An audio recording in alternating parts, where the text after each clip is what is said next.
皆さん、こんにちは。今日はご参加いただきまして、どうもありがとうございます。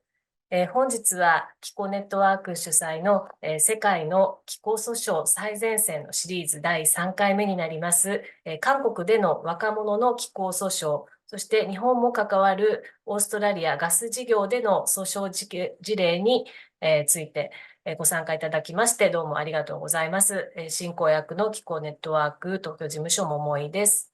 どうぞよろしくお願いいたします。まず、最初に事務的なご連絡をさせていただきます。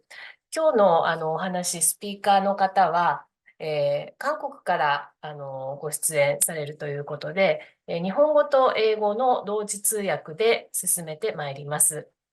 この Zoom 画面右下の通訳と書いてあるところをクリックしますと、日本語と英語、どちらかを選択していただけます。必要に応じてチャンネルの切り替えをしてください。そして、このウェビナーシリーズ、気候訴訟のウェビナーのシリーズ3回目は、韓国での気候訴訟の事例をご紹介いたします。今日、最初に気候ネットワーク代表の弁護士である浅岡美恵より、世界の気候訴訟における韓国の挑戦について、少しご紹介をいただくことになっています。その後、韓国の弁護士さんお二人、ユ・セジョンさん、ハ・ジヒャンさんから、この、訴訟についてお話を伺いたいと思います。そして最後に、気候ネットワーク東京事務所の鈴木康子から、訴訟の対象となっているオーストラリアのガス田開発事業についても、ご紹介したいと思っています。今日の資料なんですけれども、現時点ではまだ気候ネットワークのイベントページに載っていないんですが、後日今日お話しいただく韓国の方の資料も、日本語に翻訳したものを掲載する予定ですので、必要に応じてそちらダウンロードしていただければと思います。それから今日の最後にですね、Q&A でご質問を皆様、視聴者の皆様からいただく時間も設けています。少し時間は短いんですけれども、ご質問のある方は、Zoom 画面の下にあります Q&A から書き込んでいただいて、質問の内容、それから誰に対してのご質問なのかということも書き込んだ上で、ご記入ください。一番最後にお答えしますので、誰に対してかということもあらかじめお書きいただけると助かります。それでは、本日のウェビナー15時半までを予定しておりますので、ぜひ最後までご視聴ください。では、ここからの進行、気候ネットワークの浅岡美恵代表よりお願いいたします。浅岡さん、お願いします。はい。皆様、本日はご参加ありがとうございます。浅岡でございます。画面共有をまず短い時間させていただきます。もうこのままいきますが、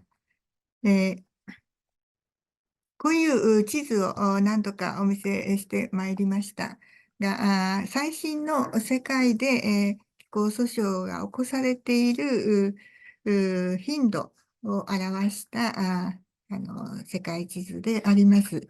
アメリカは大変たくさんの訴訟が起こされ、今も起こされていますし、これまでも一番早くからたくさんありまして、カナダもたくさんあります。最近とても、この12月10日にも大変いい判決があったという報道がありました。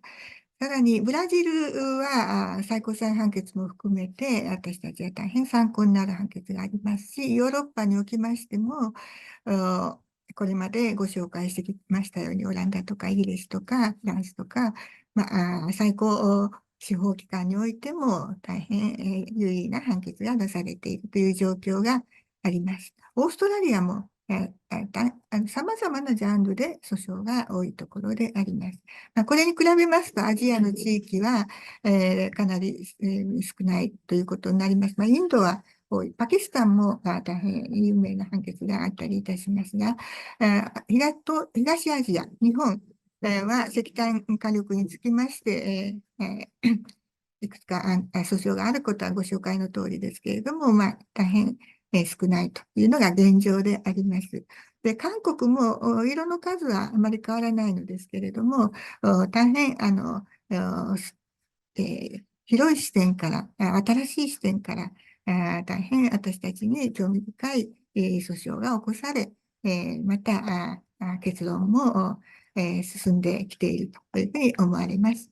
で、本日お話しくださいますお二人は、セジョン・ユンさんは今、プラン1.5という新しい気候訴訟をメインとするような活動をされているところで、若者の気候訴訟を進めておられますが、かつてはその次にお話しくださいますジヘヨンハさん、彼女が今現在いらっしゃいますSolution for Our Climate SFOC というところでも仕事活動をされていました。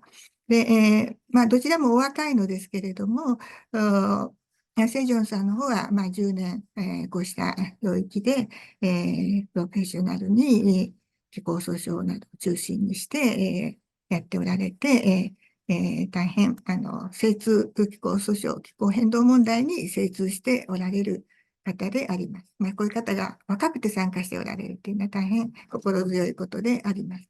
で、さらに、ハーさんの方も、かつて、サウジアラビアのオイル会社で、弁護士として仕事をしてたというのもおありになるようですけれども、現在、2021年からこの SFOC という、弁護士が6人もいらっしゃると、そういう事務所で、オーストラリアと韓国と、また日本とも橋渡しをしながら訴訟活動されているという方々であります。日本にとってもいろんな意味で参考になるケースだと思いますので、よろしくお願いいたします。それでは、セジョンさんの方から先にお話をいただくことにいたします。よろしくお願いいたします。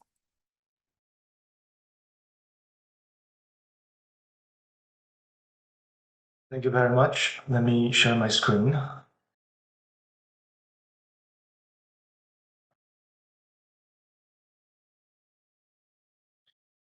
Okay. Thank you so much, Sensei, for the introduction. My name is Sejong Youn with Plan 1.5 in Korea, and I am one of the counsels for the Korean youth climate litigation that was filed in 2020. So our case, the Korean youth climate litigation, started with these young people. This is the Youth for Climate Action. It's a Fridays for Future organization for South Korea, and it was started purely by initiative from the teenagers from middle school and high school. They started their campaigns in 2018, doing school strikes, doing demonstrations, and talking to their teachers, their principals, and the government that they are not learning enough about climate change at school. And not much is being done about this huge problem at the time. And when they started their campaigns in 2018, from the very beginning, they were looking for lawyers. They were looking for lawyers who would represent them in a lawsuit against the government because they felt their rights were being violated by inaction. So these young people were actually the first ones to really raise climate change issue in the Korean society. Before that, environmental movement was much more focused on phasing out nuclear, about air pollution, and climate change was not on the top of the priority list. But with the activities from the teenagers, climate change began to take center stage in the Korean climate movement and in the civil society. And because they were looking for lawyers when I was in the organization, we thought we should be the ones who represent them in this type of lawsuit because we are a climate organization and we are climate activists. So what these teenagers were trying to say was that the government or the grown-up generation is really not doing anything about this huge problem. When we look back at how greenhouse gas emissions increased over time in Korea, it actually never stopped. From the 90s going into the 2000s, it constantly increased. And the first climate change target was set by the government in 2010. At that time, they said, we are going to follow the green path. We're going to go to 543 million tons by 2020. But this promise was never kept, and the greenhouse gas emissions kept growing until 2015. The Paris Agreement was executed, and the government came up with a new target saying we are going to go to 536 million tons by 2030. But these two numbers are basically the same. It's just the timeline that was pushed 10 years back. So the government was not really doing their homework, but just delaying the deadline for their homework. And this is what made the teenagers really angry. They were saying it's inaction. The grown-ups are basically doing nothing. And all that emission that actually happens is going to create more climate change, and the burden, the loss, and the damages will be put to the next generation. So this is the core of the lawsuit. This is the legal challenge. This is the argument. And around 2019, summer, fall, and winter, we were sitting down together talking about strategies of how we're going to design this lawsuit. And the first thing we did is choosing the court. South Korea has a very unique structure. It's a division of powers by 3 branches, but we also have a constitutional court. This is a model taken from the German model. Germany created a constitutional court after the Second World War. South Korea created constitutional court in 1987 when the last military dictatorship fell. So we wanted a separate court that deals with constitutional matters because from our experience, the National Assembly or the legislative branch can also be influenced by the president when it's a dictator. So we wanted to make sure the new constitution at that time, the 1987 constitution, will be guarded by a separate branch that has a separate power from the judiciary, from the legislative, and from the executive. And we chose to go to the constitutional court because we believed this type of legal argument would be very difficult in a civil litigation or administrative litigation, or let alone criminal, because it won't apply to criminal. On a civil claim, we would have to claim against the government for compensation, saying we suffered damages because of the nation, and we are going to sue the government to be paid back. Number one, the youth plaintiffs has not injured any monetary damages at the time. For administrative litigation, we would have to challenge the administrative plans, the National Greenhouse Gas Target or National Climate Plan. This type of plans and targets give a wide range of discretion to the government. And the standing very narrow scope of people would be allowed to bring this type of litigation to the administrative court because they have narrowed the standing very narrowly. So if we went to a regular court with civil or administrative claim, it would have been very likely that it would be dismissed on procedural grounds. However, Constitutional Court in the Korean context is placed in a better position to deal with this type of more abstract and more general claims and more broader social changes and challenges.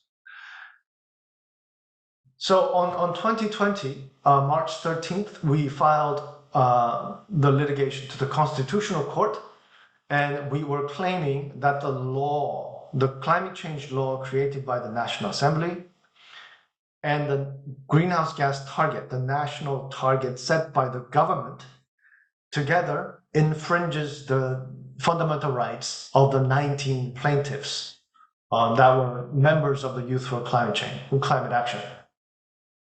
So on a broader perspective, this falls into the category of framework litigation, a climate litigation that targets the national policy or national measures or government's action on climate change. One of the very helpful developments around the time of filing was the Netherlands decision, because the Dutch court, the Dutch Supreme Court rendered their final decision on the Urgenda case in December 2019. So right before our filing, we were able to say there is a final Supreme Court decision from another country, basically saying all of these claims are correct. And if the state does not act accordingly, it would constitute a violation of the fundamental rights or human rights. So we were very happy at the time when we were filing the case, and we were very confident.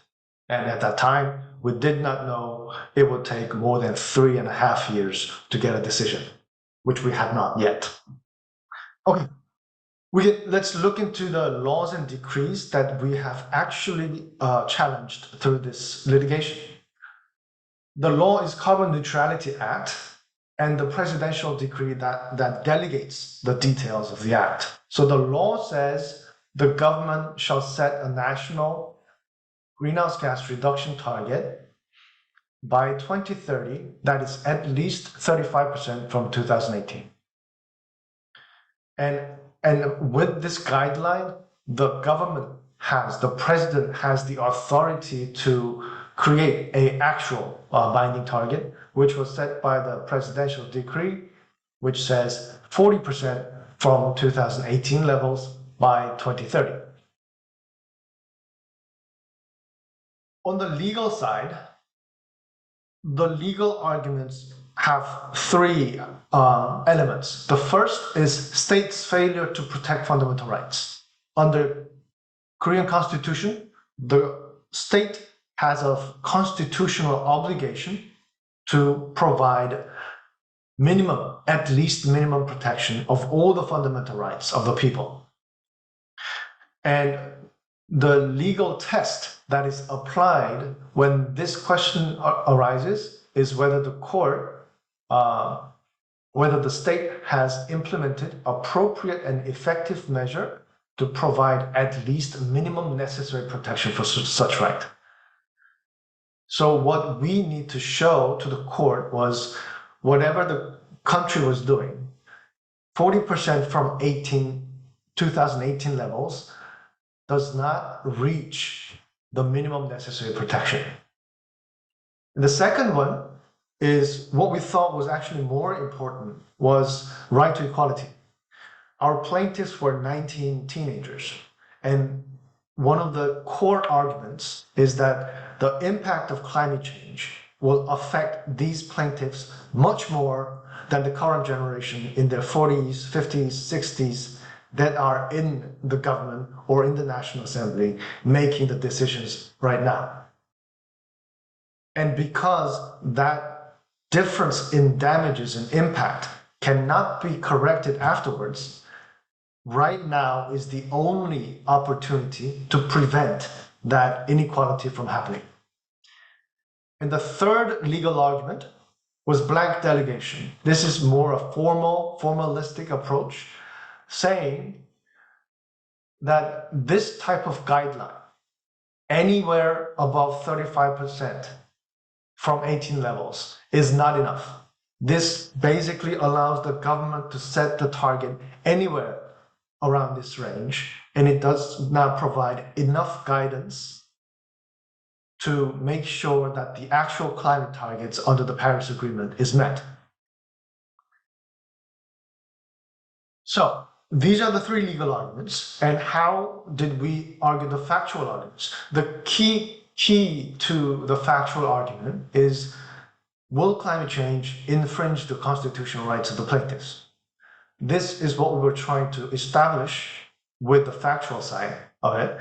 And the important strategy we took on this question was, we are not going to use any information outside government's documents, because we believed we had enough information on climate change and its expected impacts, just taking from the reports, the plans, and the international documents that the government has signed, which is the IPCC report. So the IPCC report is the most important evidence for us, because the Korean government, along with all other governments, has approved, signed, and committed to the scientific findings of this report.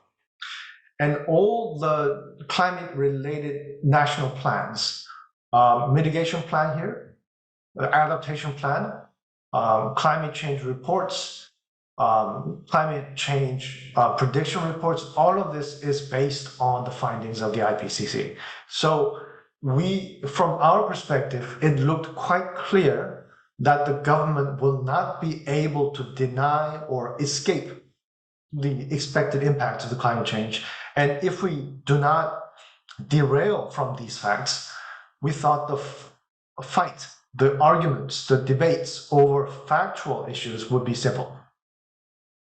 But because these type of reports only show a general trend, we also tried to bring a more visible and more tangible picture, a visualization of how climate change would look like for the Constitutional Court judges. So one of the examples was, this is Busan, a big port city close to Japan on the southeastern corner.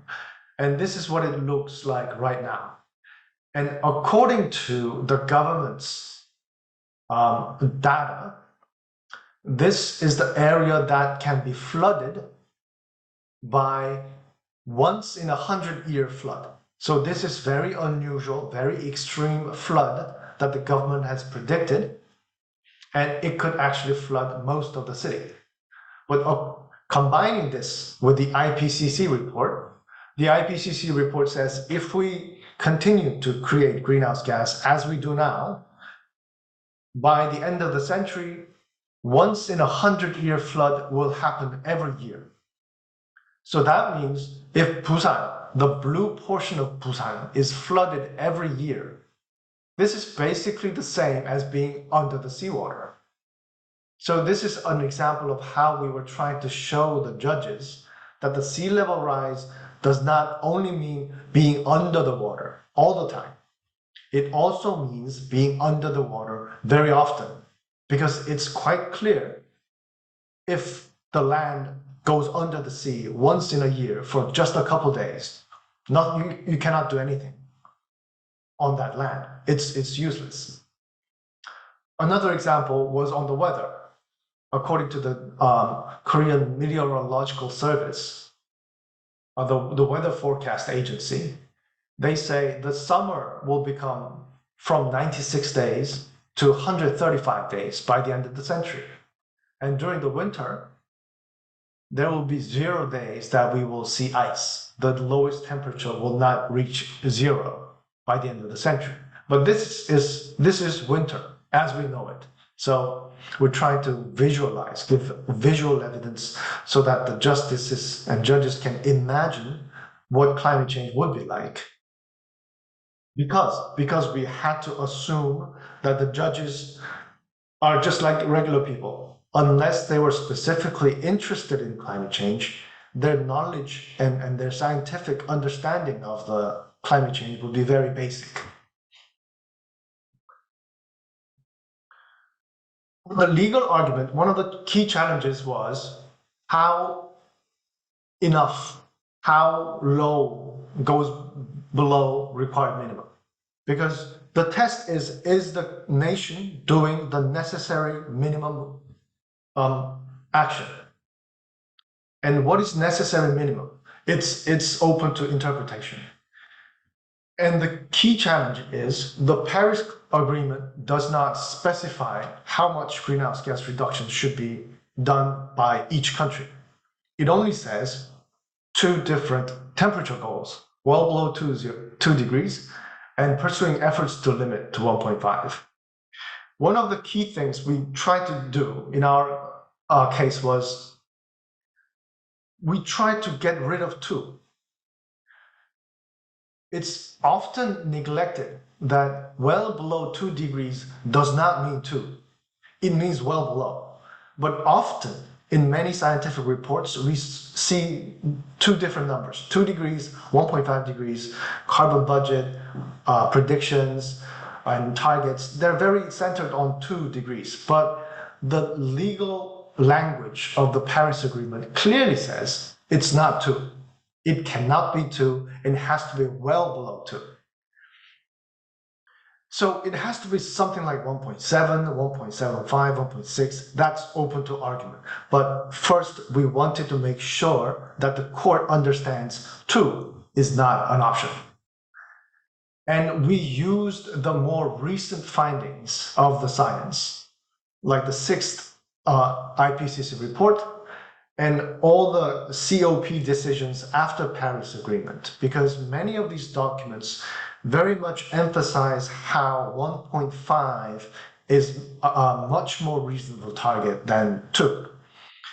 Especially the Glasgow decision in 2021 clearly stated that 1.5 should be the target that we should be going at this point. So to avoid a confusion on the climate goal under the international law, we really spent a lot of time trying to explain to the court that these 2 are not actually that different. It's not 2. Just from looking at the language, it's not 2. And all the sciences point to 1.5. So it's actually more reasonable to look at this issue as a matter of 1.5. Now that we have the temperature target fixed, how much does the Korean government need to reduce? There's no absolute way to prove this because Paris Agreement doesn't say anything. We can only use indirect comparison to show that country A falls behind what it needs to do. So of course, number 1 is the global reduction pathway. This is the most recent one from this year, and 2019, 43%. And if we put the Korean target 40% from 2018, it falls quite short. So we can safely say the Korean target falls even below the global average. And considering that we are a developed country and we have a lot of responsibility, we should be much lower than the global average. Therefore, we are not doing the necessary required minimum. Number 2, the UN EP-GAB report. They do a better job. They put together all the NDCs together and project how much temperature rise will occur. The most recent one that was published last month says 2.9. So on an average, it's going at 2.9, and we should be heading to 1.5 or well below 2. Therefore, what we are doing is insufficient. Number 3, comparing all the different countries, especially similar countries similar in economic and technological advancement, population, when we look at OECD basically, and when we put all the NDCs at the same starting point, because all the NDCs have different starting point, their ratios are all different. If we align them, for example, with how much percentage of reduction from 2010 levels, because we do have all the historical data, we can do this. And when we put them all from the same line, it really shows how countries' NDCs are different among the OECD countries. And at this point, South Korea's NDC is the lowest among all the OECD countries except for Mexico and Turkey. So it's safe to say Korea is not doing the necessary required minimum looking at other countries' NDCs. Number 4, there are scientists, there are experts who actually try to assign greenhouse gas reduction targets to each country. And also they can assess and evaluate each country, how well they are doing or how badly they're doing. Climate Action Tracker is a leading organization in this field, and they have assessed South Korea's NDC as insufficient, and a significant improvement must be made to be 1.5 degrees aligned. Lastly, carbon budget. From the IPCC special report, we have been looking at carbon budgets on a global scale. And when we have the global carbon budget, we can distribute the budget by population, because distribution by population is actually the fairest way. Among the easy ways, it's the fairest way to see how much budget can be used by each country. If we use this methodology, it was demonstrated that according to the Korean NDC and the emission trend, at this point, 1.5 and 1.7 carbon budget will be depleted within 3 to 5 years. That means what we are doing is not enough and it should be increased. So these are 5 different ways, not direct assessment, but indirect and comparative assessment that shows Korea is not doing enough. And we thought this is a better approach because we're not asking the court to come up with what is the right target. We're only asking them to see if this is enough. And every single methodology we have tried, it just shows we are very, very far away from being enough. And that's all the court needs to know. That's everything the court needs to know to say this is not enough. And the question of how much is enough or how much is appropriate should be sent back to the government and the National Assembly, because they are in a better position to discuss it. They are in a more appropriate position to do the analysis. On the second legal argument, the right to equality, the IPCC 6th report that came out this year was very, very helpful because they specifically showed through this diagram how different generations would be affected by the impact of climate change. What we were basically arguing through the right to equality argument. So we also tried to elaborate how the intergenerational inequality occurs through the impact of climate change is much larger. The mitigation burden, the percentage of greenhouse gas reduction is much larger if we don't act now. It will be much more expensive to reduce later than to reduce now. And most importantly, the future generation, the teenagers, the plaintiffs, have no official channel to express their concern because they are minor, they cannot vote, they cannot go into the government, they can't do anything. But under the Constitution, they're just the same. They're people of the country, they have the same fundamental right, and they are not given the protection, which is basically the definition of inequality. That was what the picture we were trying to show to the court, to the justices, that the future generation is extremely discriminated, especially on the case of climate change and on the impacts of climate change. The government submitted one reply in the past 3 years, and one of the key challenges they brought was there is no future generation. There is no discrimination based on generation because the concept is very vague. Everybody is affected by climate change. Who is future generation? How do you define future generation? This is a very vague concept, and this cannot be a legal argument. That was the reply.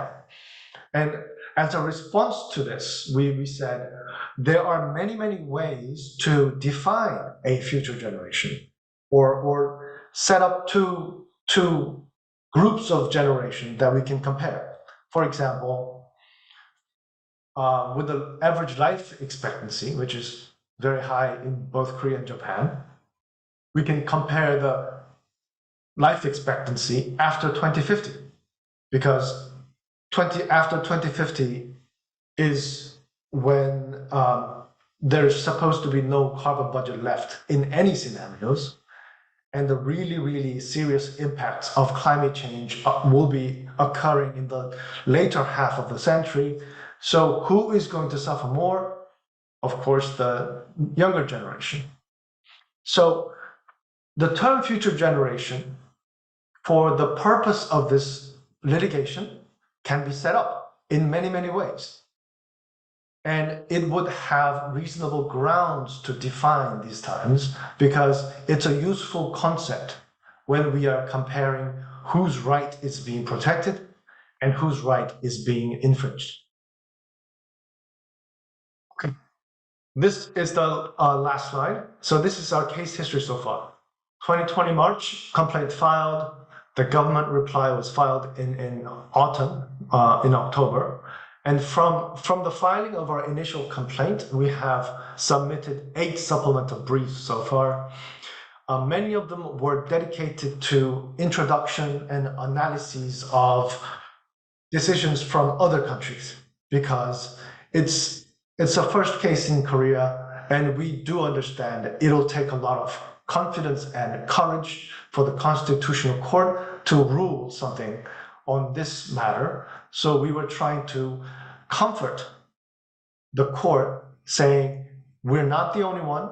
Many countries around the world are making this type of very important decisions, and we are just joining this global trend to protect our people from climate change.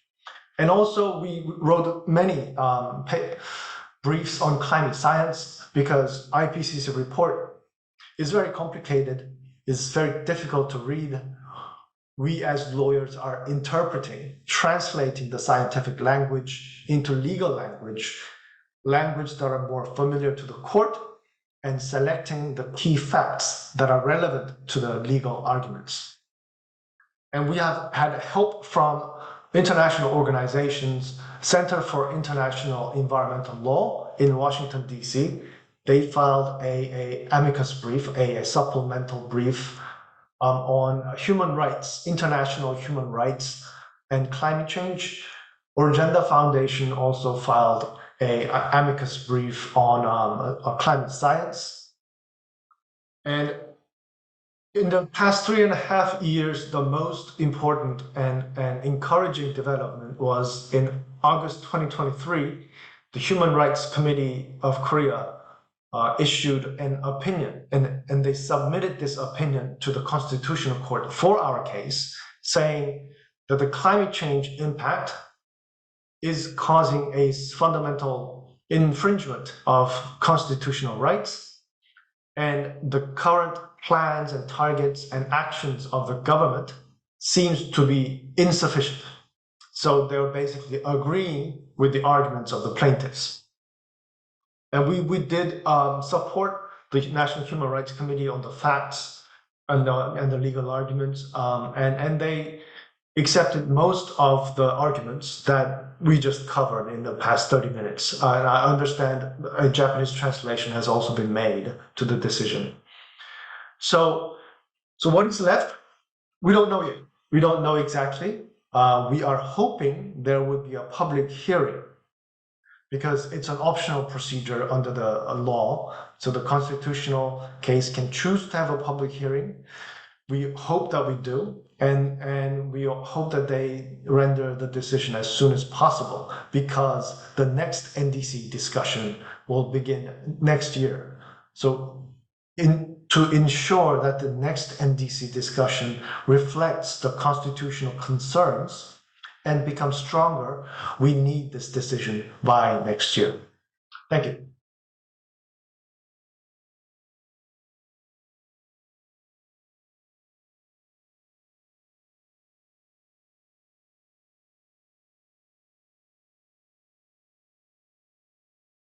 浅岡先生、ミュート外してください。失礼しました。はい、子どもたちが自分たちで自ら弁護士にちゃんと裁判を起こしてほしいと働きかけたっていう大変日本から見ますとちょっと羨ましいかなと思ったり、でもそれに応えてこられた歳月を今拝聴しました。で、韓国には独立国の人権委員会がありまして、そこの大変立派なオランダの最高裁判決などを反映させたような意見が出ております。それを私たち日本語に訳しましたので、今ここに事務局の方、添付いただく皆様に資料提供いただければと思います。で、セジョンさんに一つだけ今質問ありますが、皆様のこの訴訟での請求の趣旨は何だったんでしょうか？何を求められたんでしょうか？結論として。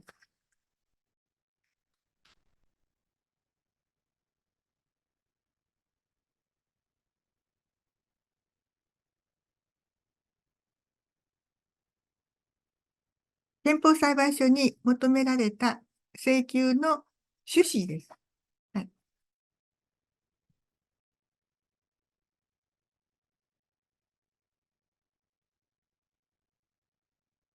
Answer now? はい、どうぞ。はい。Yeah. The main claim was to declare the law and the presidential decree unconstitutional. So it's a declaratory relief. We were asking for a declaration of unconstitutionality. If the Constitutional Court declares these laws and the decree unconstitutional, it loses effect immediately. Then the government and the National Assembly are constitutionally required to come up with a new one. But with the new one, they will be restricted by the decision, so they cannot go back. If the Constitutional Court says you have to はい、 prove わかりました。 that はい、ちょっと時間がないので、今ここで終わりにいたしますが、モンタナの訴訟とか、で、憲法違反であるということを求める。何%にしなさいということを求めるのではなく、今のものが不十分だということの趣旨を求めるという、それ自身が請求だということだと理解をいたしました。はい、そこで裁判などで使われている資料とか主張は、私たちの日本で行っている裁判と大変共通はしているんですけれども、今の趣旨に沿って大変クリアにおまとめされてやっておられる様子が分かりました。では続きまして、そのオーストラリアでの韓国事業者あるいは政府機関がガス田を開発しようとしていることに挑戦されているジヨエンさん、ごめんなさい、なかなか発音ができないんですけれども、ハンさんからよろしくお願いいたします。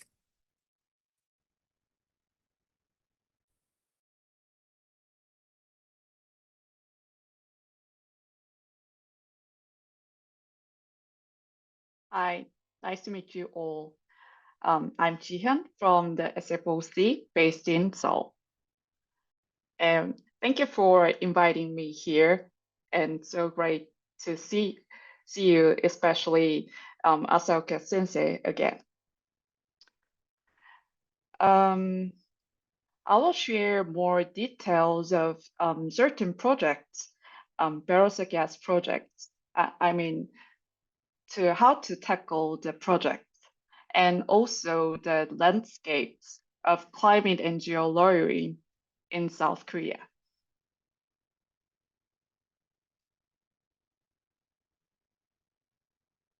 Before sharing Barossa injunction experience, let me briefly introduce our organization and myself.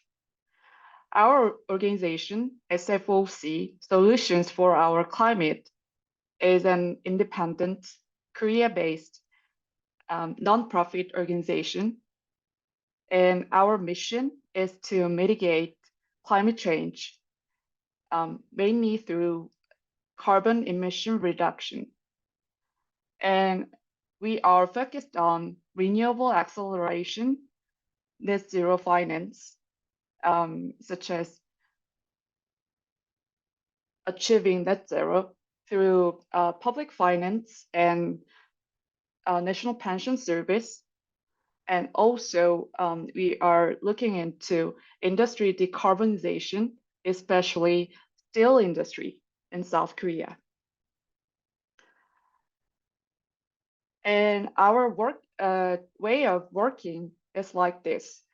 We are integrating all the civil society activity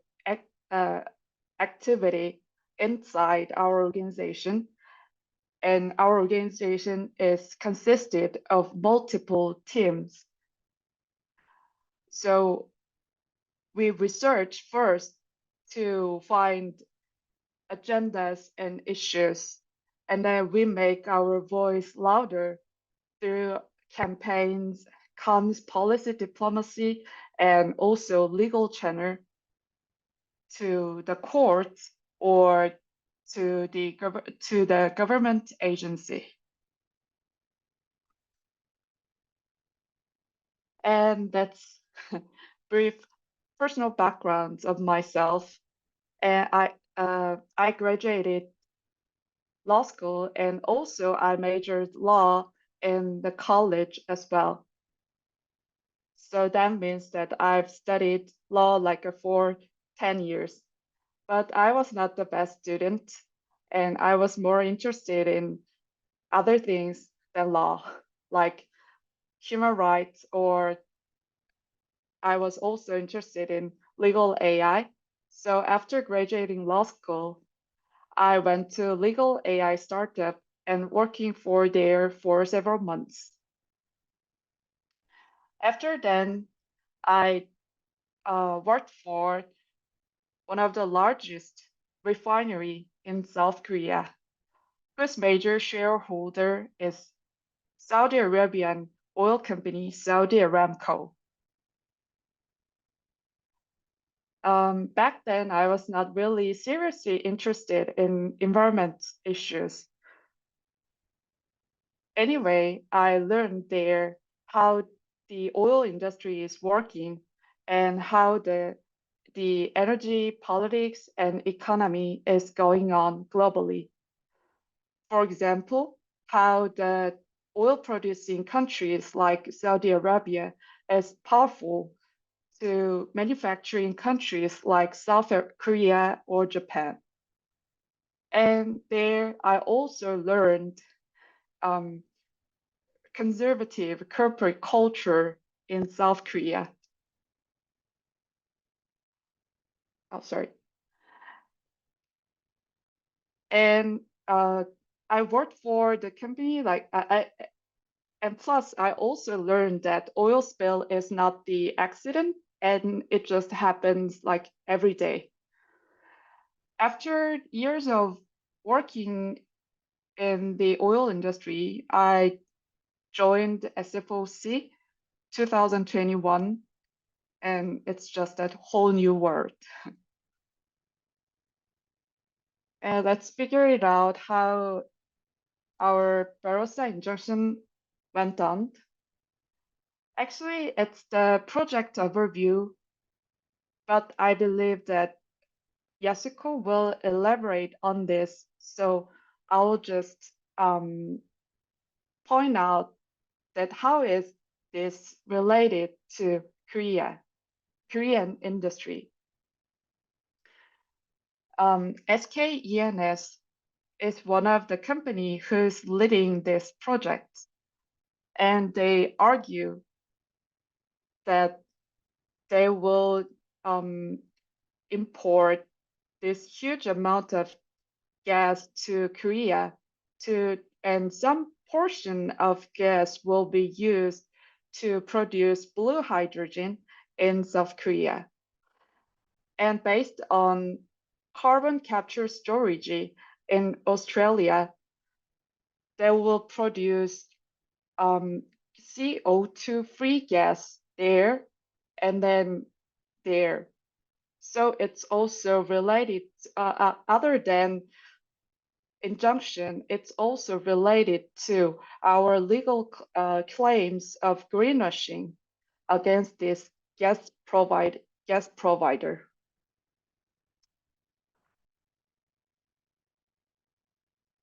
And those are companies related to this project, and K-Sure and Kaksim, Korean Export-Import Bank Korea, those are financiers of this project, especially to SKENS.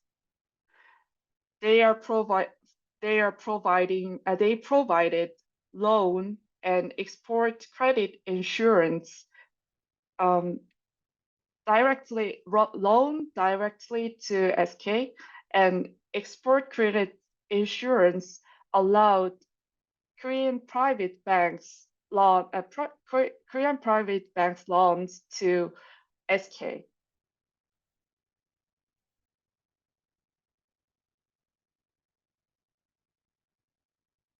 And actually, before my joining SFOC, our campaigner and other colleagues have worked to tackle this gas project for several years.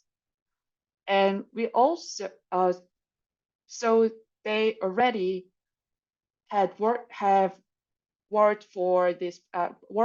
against this project to stop this project in cooperation with Australian civil society colleagues. And SFOC also had an experience of engaging Southeast Asian plaintiffs' injunction to a South Korean court. So we could think of filing an injunction engaging with Tiwi Islanders who are residing nearby Barossa gas field in Australia to file an injunction as a way of stop this gas project.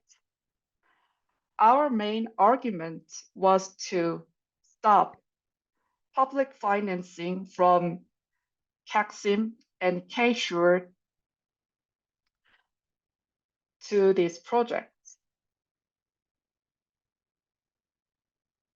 To make this available, we had lots of Zoom calls with a number of Australian civil society organizations who are working for indigenous rights groups, and someone from environmental lawyers in Australia, and also lawyers behalf of them. And yeah, so lots of lawyers and activists from Australia, and also lawyers from our side and our campaigners all together to to preparing this injunction. Actually, for your information, an injunction is a temporary relief to protect someone's right practically. Suppose that if your house is destroying by someone else, then you have to stop the destroying right now, because even though you win in the courts after years, then you don't have your house anymore. So injunction is a way of protecting rights with the simple argument and the burden of proof relieved, and to protect someone's rights in an urgent situation. So to the court, we have to argue that those plaintiffs have rights to be protected and their damages are irreparable, that they are in urgently danger now. We argue behalf of these plaintiffs from Tiri Island. They have environmental rights as stipulated in Korean constitutional law, and which are specified in various Korean laws and regulations. And also we argue that they have right of possession, which means that they can claim for removal of disturbance such as carbon emission or pollutions from gas field. We thought of this argument, right of possession, since Korean judges mostly trained as civil law lawyer, not as a constitutional or environmental lawyer. So we made an argument based on civil acts as well.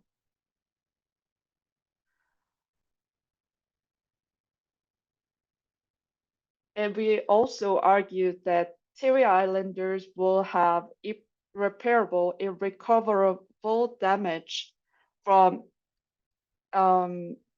it's almost damage, because it's almost impossible to suspend the gas field operation once it's completed, once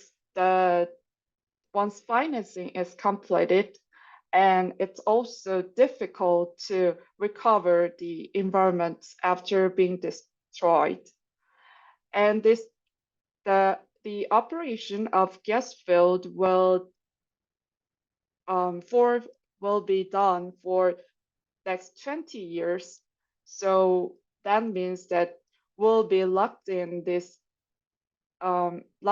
emission from this gas field for next 20 years. However, as a result, Korean courts all dismissed our arguments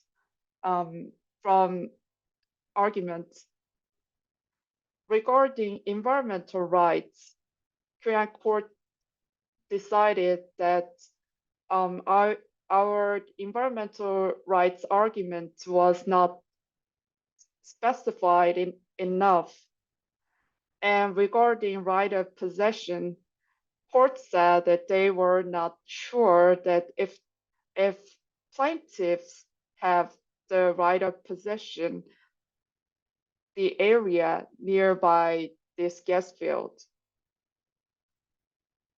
And related to the irreparable damage, they believe that just stop this public financing. They believe that it's not so urgent now for Korean courts because SK is available for executing the project through other fundings other than KAXIM or K-SURE. And even without SK, JERA and Centus can continue their gas field operation. Also, Korean courts believe that TV Islanders still have the chance to stop this project in Australian court, so they don't think it's urgent at that stage. So after this dismissal, KAXIM approved financial support in May 2022. We filed this injunction in March 2022, and the court dismissed our injunction in May 2022. So right after the dismissal, KAXIM approved financial support. And we also filed a similar public audit request to the Board of Audit and Inspection of Korea, and they also dismissed our argument based on this court's dismissal. And KAXIM reapproved their financial support. However, TV Islanders, our plaintiffs, won in Australia. After our dismissal, they filed a lawsuit. They filed a lawsuit to the Australian court, and Federal Court of Australia invalidated Centus, which is the Australian operator, approval to drill. So they had to stop the drill because they didn't conduct proper consultation with these TV Islanders. And November 2023, TV Islanders also got their injunction was partially accepted from the Australian court. So Centus pipeline work should be limited. So in this way, though we had lots of numerous negative results, not really negative.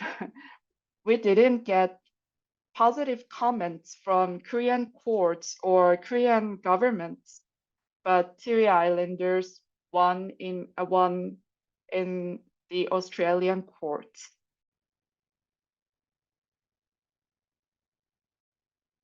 So after this injunction experience, I had some takeaways.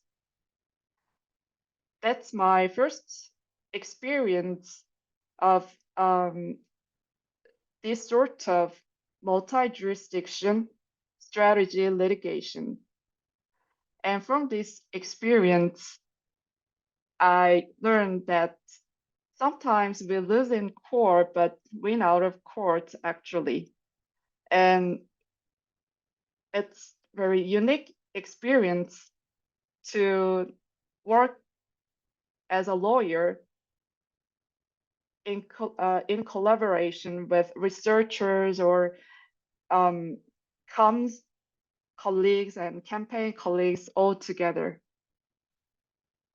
And definitely multi-jurisdiction experience was so unique.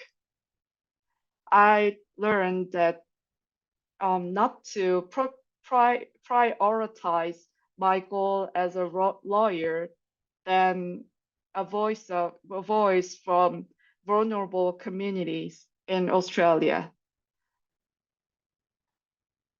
I don't have to be rushed than my clients or plaintiffs. It's not appropriate. And also, I learned the value of building trust with global partners, even though there were language barriers and differences in culture and legal systems. I repeatedly how the injunction is going in Korean jurisdiction and how is the cost of losing in Korean jurisdiction. And also, if you lose, even though you can lose in your jurisdiction, but it's more like a relay running, so we can in some other jurisdiction, and in this way we can win as a result. Also, I found some emerging global interest in Korean-Japanese public financiers' fossil fuel investments after this injunction, and I could step in claims against corporate greenwashing. Also, we need to establish greenhouse gas impact assessment practices, not only letters on law or regulations for public financial institutions in South Korea.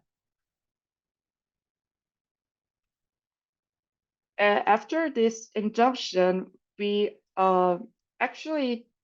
after this injunction and Austrian court rulings, Kaksim and K-Sure is still reapproving their loan and insurance.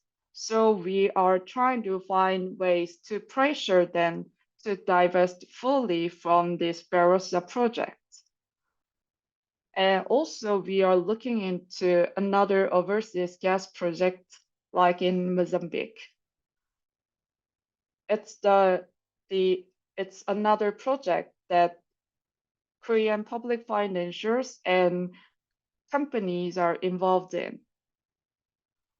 Also, we are looking into LNG terminal constructions nowadays in South Korea.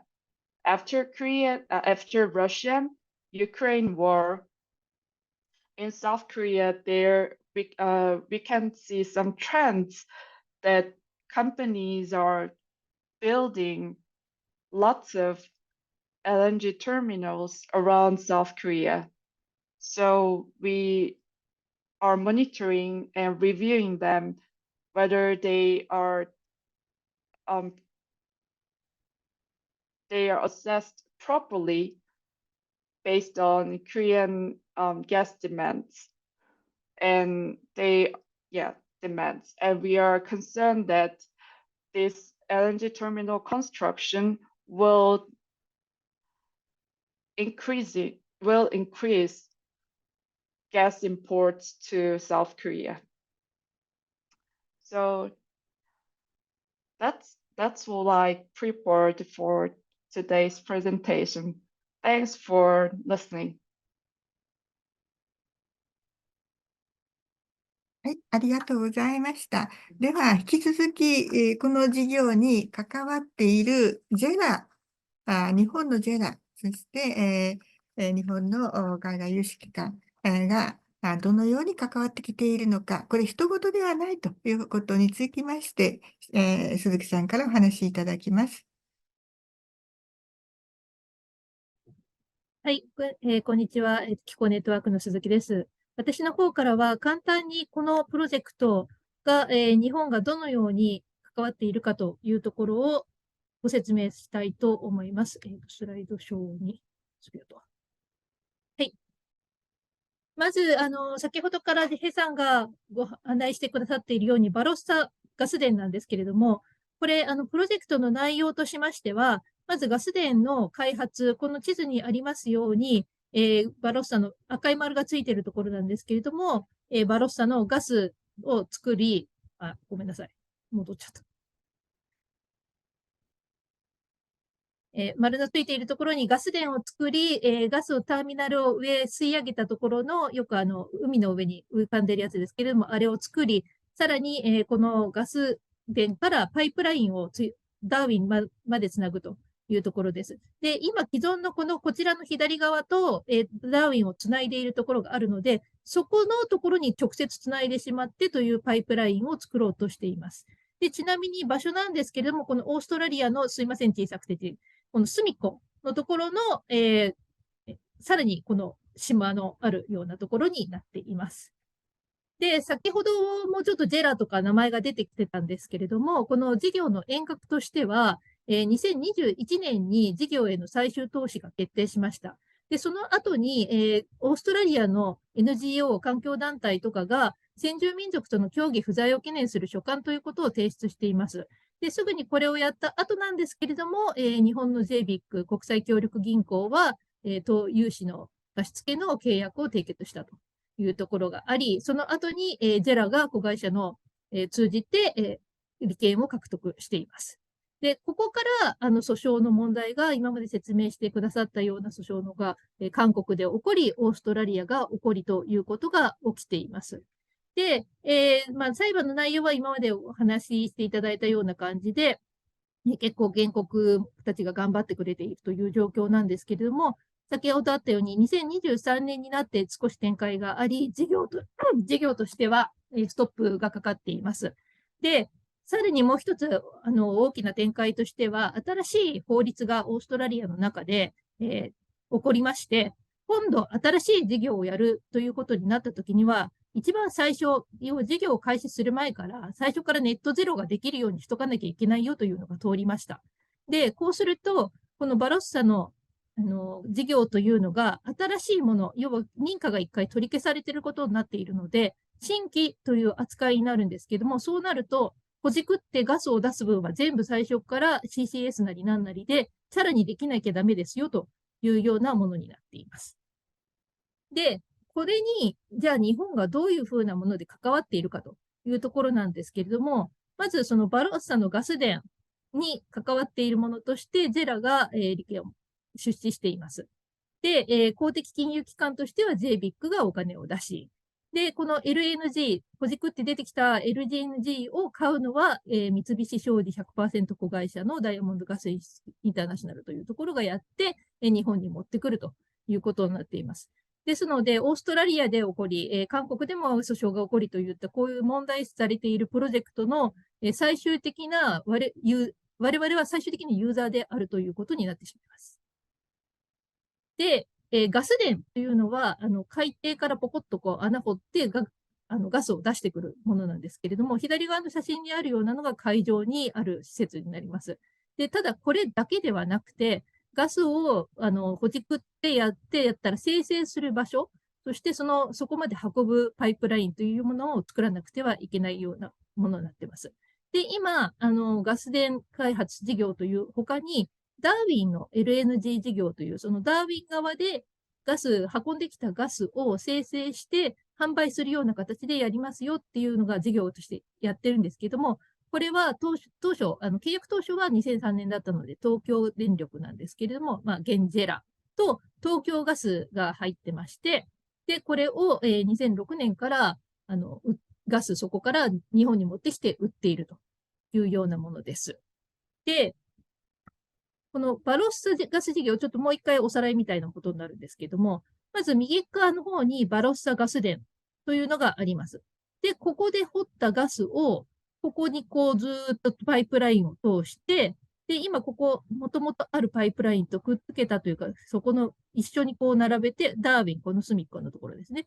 これがオーストラリアの本土の方になるんですけども、ダーウィンに持ってきて売りますよと。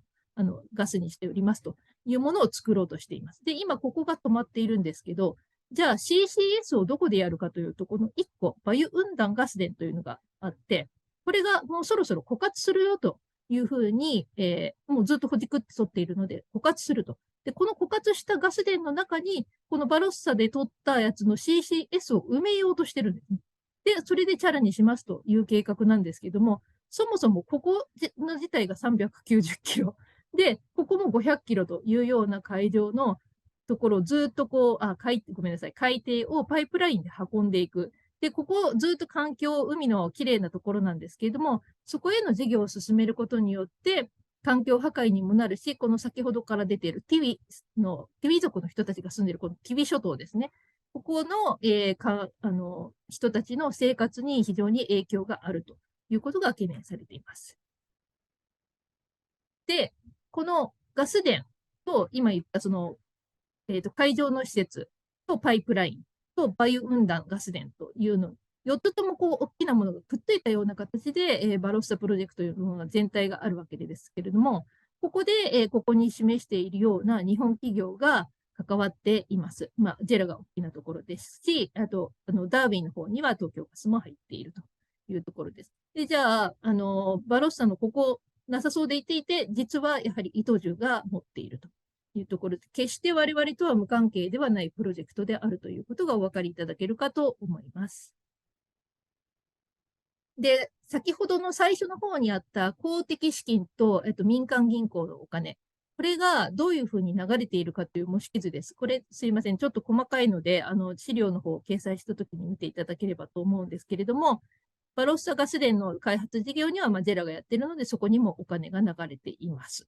で、その付帯設備のところにもしっかりと、お金が融資という形で、協調融資が入っているんですけども、ここに日本の銀行が入っているというような形で、非常に大きなお金が動いているというものです。で、これ、最初、日本の銀行、どこが関与しているか、全然日本からは分からなかったんですけれども、SFOC が調査をしてくださいまして、で、実際、この銀行という、ここが関わっているよというものが出てきたというところがあります。で、このレポートは、ウェブの方でも、日本語がSFOC 作ってくれているので、見ていただければわかるんですけれども、この図はちょっとジャクセスのホームページから採用させてもらっています。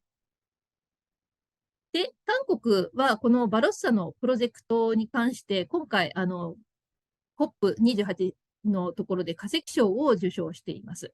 それだけバロッサのプロジェクト自体が世界的にも問題であるということをいろんなところで知られているというものではあるんですけれども、ここに韓国からももちろん大きなお金が流れていて、化石賞を取るようなひどいものを日本からもお金を流れているということが、我々ちょっと恥ずかしいながらというところではあるので、一応ここに書いております。で、このバロッサガス田なんですけども、先ほどのレポートもそうですが、非常に、よくわかりやすい、わかりやすいページ、ホームページができてまして、ここを見ていただけると、事業の内容が非常に細かくわかるようになっています。で、YouTube の方には、セジョンさんがお話をされているようなビデオもあって、すごく綺麗な海洋の状態とかがわかりますので、そういったものもご参考にいただければと思います。はい、すみません。すごい駆け足でしたけれども、私の方からの、事業の紹介ということで、これで終わらせていただきます。はい、鈴木さん、ありがとうございました。日本の私たちにとっては、この問題についてあまり知られていなかった、なかなか共有されてこなかったと思うのですけれども、今回、こうしたプレゼンテーションをもとにし、また、COP の会場でも、5日目、6日目ぐらいだったでしょうか、韓国もこの問題で受賞し、その受賞の理由の中で、日本も関与していると、ジェラなど関与していることが2回、この引用されていましたから、日本にとっても大変いい機会になったと思います。それでは残りも少なくなってまいりましたが、今、寄せられている質問について、お伺いしていきたいと思いますが、一つ、最初のセジョンさんのお話の方に最後に質問が出ております。3時18分にある質問ですけれども、次の、韓国の次の NDC の、作成経過等々、この今の訴訟の判決に至る行方、裁判所と政府との関係等でどんな見通しを持っておられるでしょうかというようなことに、韓国がもう少しいい NDC を出せば、これが今の段階で理由があっても、2024年理由がもし何かそれらしく目標が上がれば、それを理由に却下になっちゃうことも、ディスミスされることもあるんじゃないかというようなご質問のようであります。よろしくお願いします。Yeah, that's a really good question. A similar thing actually already happened. So when we filed the litigation in 2020, we didn't have carbon neutrality by 2050 target. That was announced in 2021, and the NDC was actually enhanced in 2021 while the litigation was pending. So what we did is we assessed a new NDC and we revised our request for relief, saying the new NDC still falls short of everything we argued. So the new NDC is likely to be submitted in 2025 November at COP30. I think most countries will do that. So the discussion will take place in 2024 and probably in the first half of 2025. We hope we have a decision before that, so the decision can affect the discussion for the new NDC. But if it doesn't, and if the new NDC comes out, we will do the same analysis. And if it is still insufficient, all we have to do is revise the claim. If it is sufficient, which is quite unlikely because the degree of enhancement we need for 1.5 is very large. So it is very unlikely that the new NDC will be sufficient for 1.5. So we will keep revising our request in alignment with the new announcements.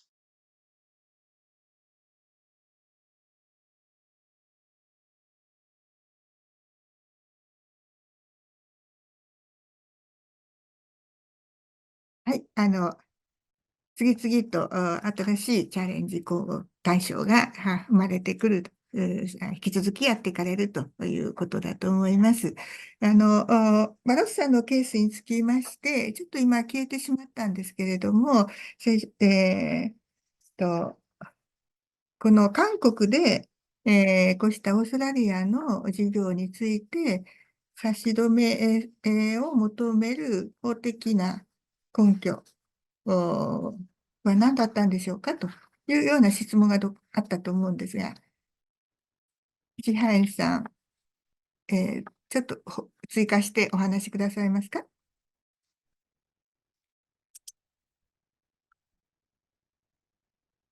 Yes, I actually already left my answer on that question. And in South Korea jurisdiction, the Civil Enforcement Act includes an injunction as an emergency relief. So in Japanese law, if there is a similar procedure, you may be able to utilize it. Thank you.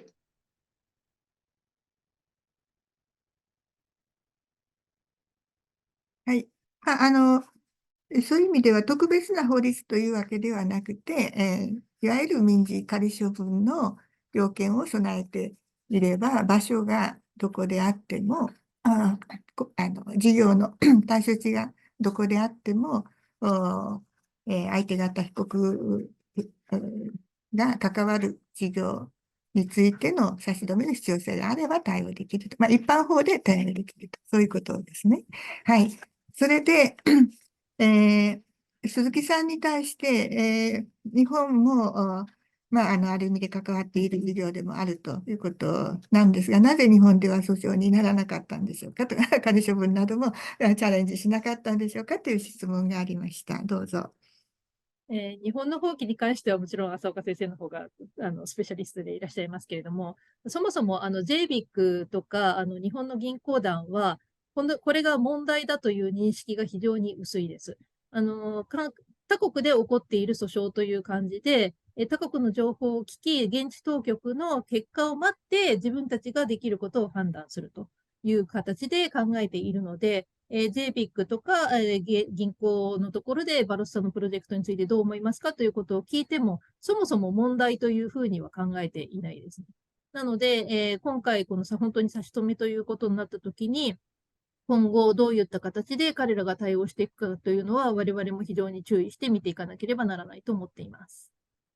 そのこともあるのですけども、質問された方は、韓国のこの、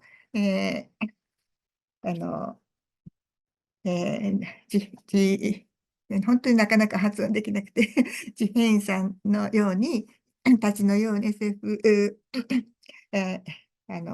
SFOC の人たちのように、なぜその法的な措置を日本で取ろうというふうにする動きがなかったのかと、こういうことだったと思うんですけど、はい、そういう弁護士がいなかったんですかという質問もあったと思いますけれども、なかなか日本ではまだ、今でもそうかもしれませんが、そこまで法的対応をしようという、ちょっとエネルギーが足りないですかね。そういうことだったかと思います。そういう意味で、大変韓国のこの取り組みは、挑戦的で、よく頑張っているなと、感心するなと思って見ています。今日はどうもありがとうございました。皆様から、今まだ質問が来ましたか？インジャンクションについて今、わかりました。はい、そういう意味で、大変、日本で何をしたらいいのかと、どんなふうにやったらいいのかということを考える上でも、大変参考になったと思います。お二人どうもありがとうございました。それでは、もう時間も迫ってまいったかと思いますので、桃井さんの方にお返しいたします。また、ただ、皆様の方で、今後資料も提出、掲載できるように日本語訳もつけまして、掲載してまいりますので、もしこの韓国のこうした取り組みについてご関心があり、質問があるようでしたら、私たちに寄せていただければ、お二人にさらに紹介して、またお返しできるようにしたいと思います。よろしくお願いいたします。では、桃井さん、どうぞお願いいたします。すいません。桃井さんが抜けたので、私が代行という形ですすいません。ん。はい、お二人本当にありがとうございました。お忙しい中でいろいろな貴重なお話を聞きたと思います。では、今回はこちらでウェビナーの方を終了させていただきます。資料の方は後ほどということで、あとは、ビデオ等を、SFOC のレポートを非常に、よくまとまっているので、見ていただき、日本の関与ということをよく、見ていただけると助かります。でなお、このウェビナーを退出された後にアンケートが出るようになっておりますので、非常にお手数ではございますが、数分で済みますので、簡単なアンケートにお答えいただけますようにお願いいたします。本日はどうもありがとうございました。こちらで終了させていただきます。はい、ありがとうございました。Thank you very much. はい、ありがとうございました。Thank you. よろしくお願いいたします。